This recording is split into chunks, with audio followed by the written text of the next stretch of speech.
មួ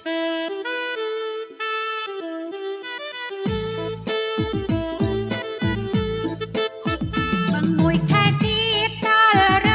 ដូវភ្ជុំខ្ញុំពេញក្រមុំម៉ែបងខំឲ្យមានប្តីតើខែអាសាឍមានគ្រប់ហៅញាតចេះទៅចូលស្ដីតើខែអាសាឍមានគ្រប់ហៅញាតចេះទៅចូលស្ដីខ្ញុំអឲ្យខ្ញុំបីមិនដឹងដល់ថ្ងៃនោះយ៉ាងណាតើថ្ងៃនោះយ៉ាងណា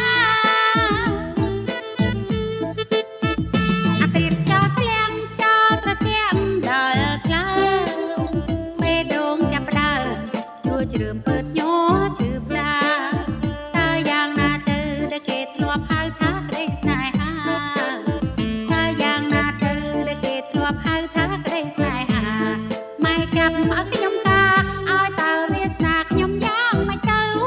ម៉ែឲ្យខ្ញុំយ៉ាងម៉េចទៅ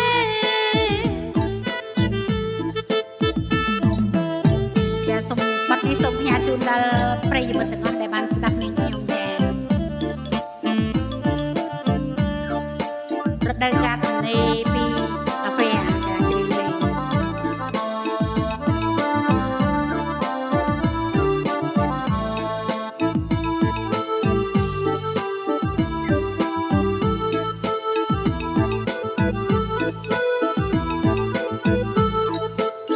ក៏លន់លើមេឃខ្ញុំដេកនឹកដេកព្រួ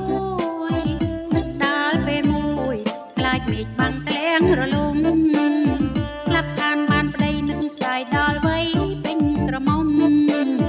ស្លាប់ខានបានប្តីនឹកស្ដាយដល់វ័យពេញក្រមុំម្លោះហើយទៅខ្ញុំយំពេលម៉ែលើខ្ញុំគាត់ស្ដីគាត់ចែវម៉ែឲ្យគាត់ស្ដីគាត់ចែ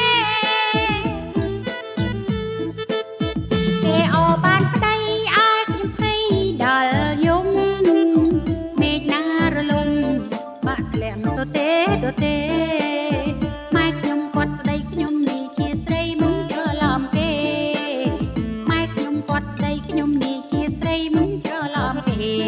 ម៉ែខឹងឲ្យគាត់ជេរថាខ្ញុំនេះកូនគ្រាកន្លងអូយម៉ែឲ្យកូនគ្រាកន្លង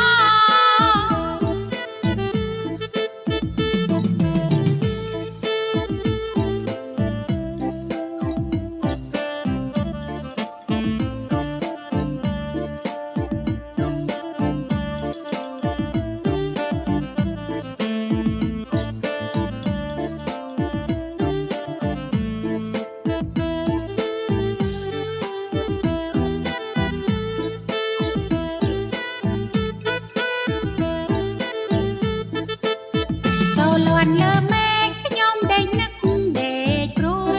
យនឹកដល់ពេលមួយខ្លាចមេឃបាំងធ្លាក់រលំ